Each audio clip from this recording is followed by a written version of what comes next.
Hi everyone, welcome back. हमने आपको बताया था ना पहले वाले वीडियो में, इससे पहले वाले वीडियो में, कि अगर आपके पास लॉट ऑफ डेटा एक एक्सेल शीट में, सपोज दैट 15 लाख 20 लाख जो भी आपकी एक डेटा है उस पर आप क्लीन करना चाहते हैं, क्लीन करके उसका पावर पाइवट बनाना चाहते हैं या पाइवट बनाना चाहते हैं, तो कैसे आप डेटा पहले एक्सेल से पावर क्यूरी में ले जाएंगे, पावर क्यूरी से पावर पाइवट में ले जाएंगे। ये तो रही एक एक्सेल की बात। सपोज दैट एक एक्सेल में एग्जाम्पल के तौर पर यहाँ हम एक्सेल शीट ओपन करते हैं। एग्जाम्पल के तौर पर हमारे एक एक्सेल शीट में 10,48,000 सपोज दैट 10 लाख डेटा हो। अगर 10,48,000 से डेटा एबव होता है, ज़्यादा होता है, तो आप क्या करेंगे? सपोज दैट आपके पास 50 लाख है, 20 लाख है, 1 करोड़ डेटा है, तो आप उस डेटा पे कैसे ऑपरेशन करेंगे? तो ये प्रॉब्लम हो जाता है कि अगर एक्सेल पे ऑपरेशन करेंगे तो लॉट्स ऑफ टाइम, अगर एक बार एक्सेल हैंग हो गया या कोई फंक्शन आपने चला दिया, कुछ आपने अंडू कर दिया, तो वो टाइम ले लेगा और पूरा दिन लग जाएगा और आपका डेटा ऑपरेशन नहीं सक्सेसफुल होगा। पहला ऑप्शन। या आप ऐसा कुछ करें कि डेटा क्लीन हो जाए और उसका पाइवट, अगर आप पाइवट मारते हैं तो एक्सेल में और पाइवट में टाइम ले लेगा।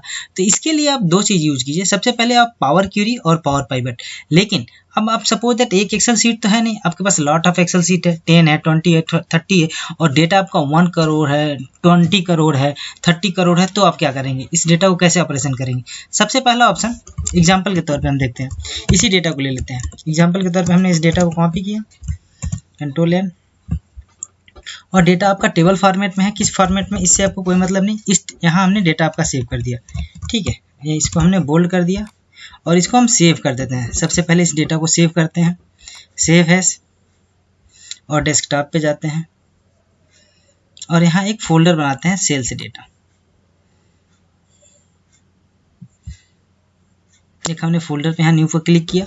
अब यहाँ एक फोल्डर क्रिएट हो रहा है, ठीक है। अब इसका हम नाम रखते हैं सेल्स डेटा, सेल्स डेटा करके, ठीक है। और इस सेल्स डेटा में बुक 3 को हम चाहे बुक 1 के नाम से इसको सेव कर देते हैं। एग्जाम्पल के तौर पे हमने बुक 1 के नाम से इसको सेव कर दिया, ठीक है। इस डेटा को हमने क्लोज किया, इस टेबल को भी हमने क्लोज कर दिया, डोंट सेव हमने किया। अब एक बार चल के चेक करते हैं डेटा हमारा वहाँ बुक 1 के नाम से सेव है कि नहीं है, और उतना ही डेटा है कि नहीं है। हमारा सेल्स डेटा रहा एक फोल्डर, सेल्स डेटा का फोल्डर हम यहाँ रख लेते हैं। इस पर डबल क्लिक करते हैं, सॉरी यहाँ सेल्स डेटा नहीं सेव हुआ है, शायद कोई और विंडो, बुक 1 ये नहीं है, बुक 1 ये हमारा डेस्कटॉप पे सेव हो गया है। कोई बात नहीं, डेटा हमारा ओपन हो रहा है।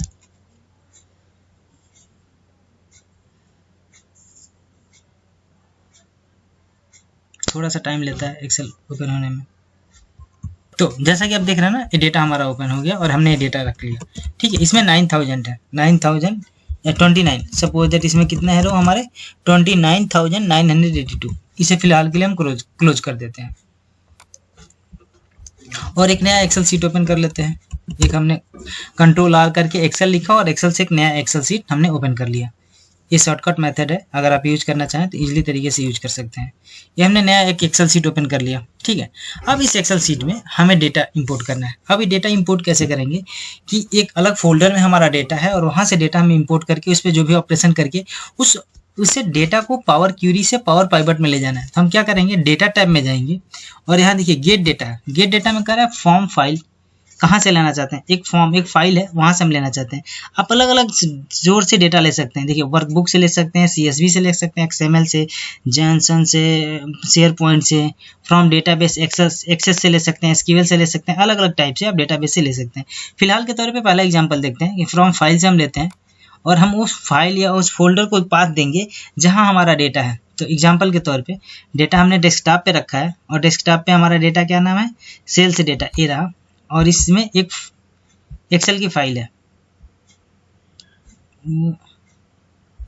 डेस्कटॉप पे है हमारा सेल्स डेटा, और इसको हम ओपन करते हैं। अब उसमें ना जो भी एक्सेल की फाइल होगी वो कैप्चर कर लेगा। ये देखिए कनेक्शन बन रहा है कि सेल्स डेटा में एक फाइल थी आपकी बुक 1 की और ये आपका डेटा है। अब इसे हम क्या करते हैं, combine and transfer data, combine and load. पहला वाला ऑप्शन देखते हैं, कंबाइन एंड ट्रांसफर। डेटा को कंबाइन करेंगे फिर ट्रांसफर करेंगे। हमने कंबाइन एंड ट्रांसफर पर क्लिक किया। अब हमारा पावर क्यूरी का विंडो ओपन हो जाएगा।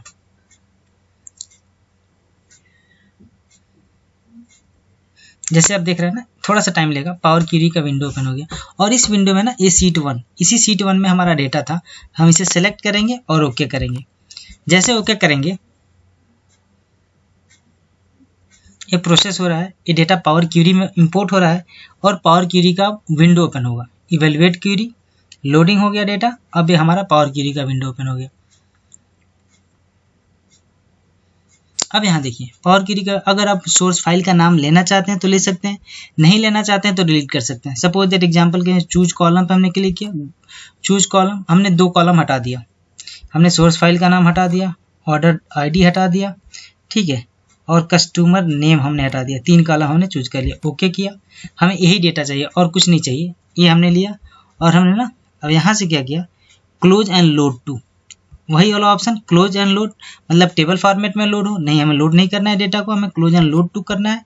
अब हमारा एक इंपोर्ट विंडो आ गया। अब जैसा कि हमने पहले वाले वीडियो में बता रखा था कि जब भी आप डेटा लोड करेंगे तो ये टेबल, या आप टेबल फॉर्मेट में लोड करना चाहते हैं तो लोड कीजिए, पावर पाइवट में लोड करना चाहते हैं तो पावर पाइवट ऑलरेडी बनाया जाएगा, उस पर लोड कर सकते हैं। पावर पाइवट चार्ट में करना चाहते हैं, पाइवट चार्ट में कर सकते हैं।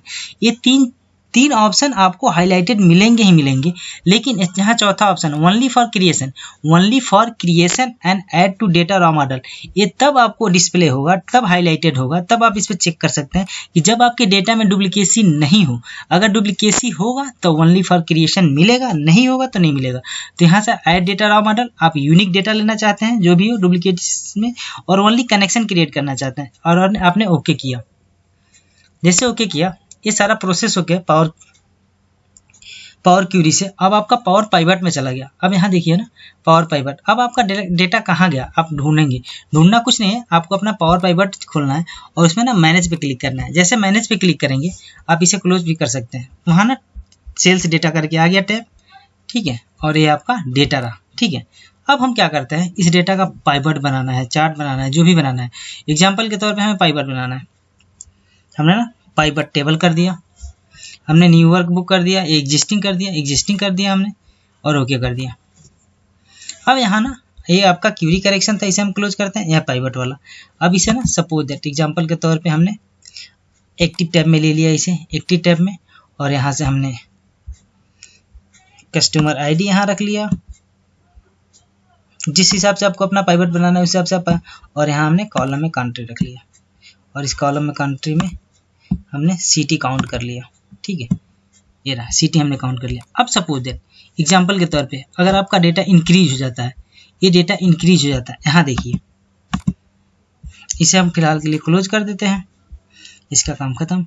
अब यहाँ देखिए ना, यहाँ टोटल आपका दिख रहा है, आपका डेटा कहाँ जा रहा है, पावर एक पाथ से जा रहा है पावर पाइवट, पावर क्यूरी में, पावर क्यूरी से पावर पाइवट में। अब यहाँ देखेंगे ना 29, यहाँ आ रहा है 29,982। अगर आपका डेटा इंक्रीज हो गया तो आपको ऐसा नहीं कि इसी एक्सेल सीट में इंक्रीज करना है। सपोज दैट आप इसी एक्सेल सीट में 10 लाख आपने रो कंप्लीट कर दी, अब और डेटा इंक्रीज हो गया तो आपको कुछ नहीं करना है, इसी नाम से एक और एक्सेल सीट यहाँ पेस्ट कर दीजिए। जैसे आपने पेस्ट किया, इसी नाम से कोई नाम भी कोई कुछ भी हो तो भी कोई प्रॉब्लम नहीं। जैसे इसमें डेटा अपडेट होगा और आपको कुछ नहीं करना है, यहाँ जाके रिफ्रेश करना है। और एक बात का ध्यान रखिए, कोई जो नहीं, इसे हमने ओपन किया, बुक 1 को, बुक 2 को हमने ओपन किया, थोड़ा सा टाइम ले रहा है ओपन होने में। जैसे आपका ओपन होगा तो कोई जरूरी नहीं कि यहाँ कस्टमर नेम यहाँ पहले था उस वाले में और आपका इसमें यहाँ है तो प्रॉब्लम होगा, ऐसा कुछ नहीं है। अगर इसमें पहले ही है, इसमें पाछे भी है, रो हेडिंग कॉलम से कोई, लेकिन हाँ ये आपको ध्यान रखना है कि इस वाले कॉलम में जितने हेडिंग है, जितने कॉलम है, उतना कॉलम उस वाले भी टेबल में होना चाहिए। नहीं तो फिर एक आपको एरर मैसेज आएगा कि आपका इस वाले में 9 फील्ड थे और उसमें 10 फील्ड थे, तो इस बात का ध्यान रखिए। और यहाँ आपने एक और सीट रख दिया, और जैसे आप यहाँ राइट करके रिफ्रेश करेंगे, ये आपका 29,000 से अब फिर 29,000 ऐड हो जाएगा। अब आपका ना पावर क्यूरी में डेटा जाएगा एक्सेल से, फिर डेटा पावर क्यूरी से रिफ्रेश होके ये देखिए फिर आपका इंक्रीज हो गया 59। अब आप पहले 29,000 समथिंग था, इसको डिवाइडेड बाई 2 कर दीजिए, यहाँ डिवाइडेड बाई 2 कीजिए। पहले वाले में 29,982 था। अब सपोज दैट फिर एक और सीट इंक्रीज हो गया, यहाँ हम इसे डिलीट करते हैं, फिर एक और सीट इंक्रीज हो गया, यहाँ कॉपी टू, यहाँ हमने एक और कर दिया, यहाँ हमने 4 सीट इंक्रीज कर दिया।